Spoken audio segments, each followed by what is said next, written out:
I was in Congress when Trump got elected for the first time in 26, the only time. As soon as he started his run for president, something in our politics, however, began to change.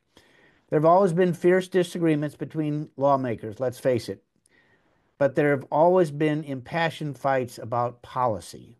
But with Trump in charge, politics was more personal, more angry, and more divided than ever before. During my time in public service, I was proud of my bipartisan record. But with Trump, it became so much more difficult to find compromise across the aisle and solve problems for our constituents.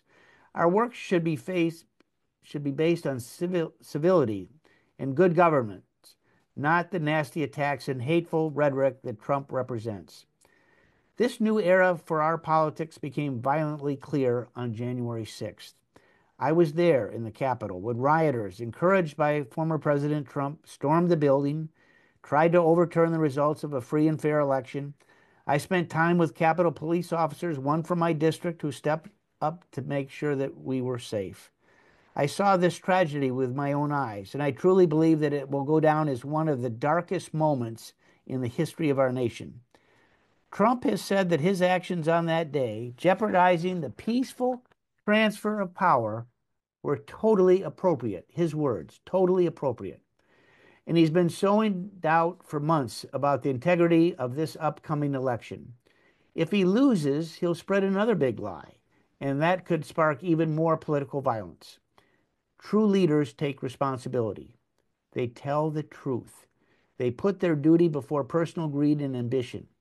True leaders treat people with respect, even when those folks disagree with them. Trump does none of that. Instead of focusing on making people's lives better, Trump is leveling personal attacks, spreading more election lies, and engaging in some of the most unstable and unhinged behavior that we've ever seen from a presidential candidate. Time and time again, he's shown that he's completely unfit to serve as commander in chief. So today, I'm joining more than 30 former Republican members of Congress who publicly refused to support Donald Trump, and I'm proud to say that I've already cast my ballot for Kamala Harris. I've never before voted for a Democrat for president, and I honestly never thought I would. But she's strong, committed public servant. She's running to put people together, strengthen our economy, and protect our fundamental freedoms. We certainly don't agree on every policy, that's for sure. But I know that Harris has the best interests of the American people at heart. And I know that she embodies that kind of leadership that we need in the Oval Office to get things done.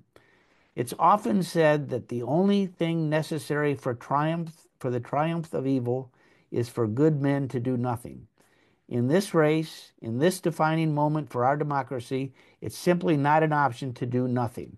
I invite every single person across the country, Republican or Democrat, to stand up against the hate and chaos of Donald Trump and vote for Harris as the next president of the United States.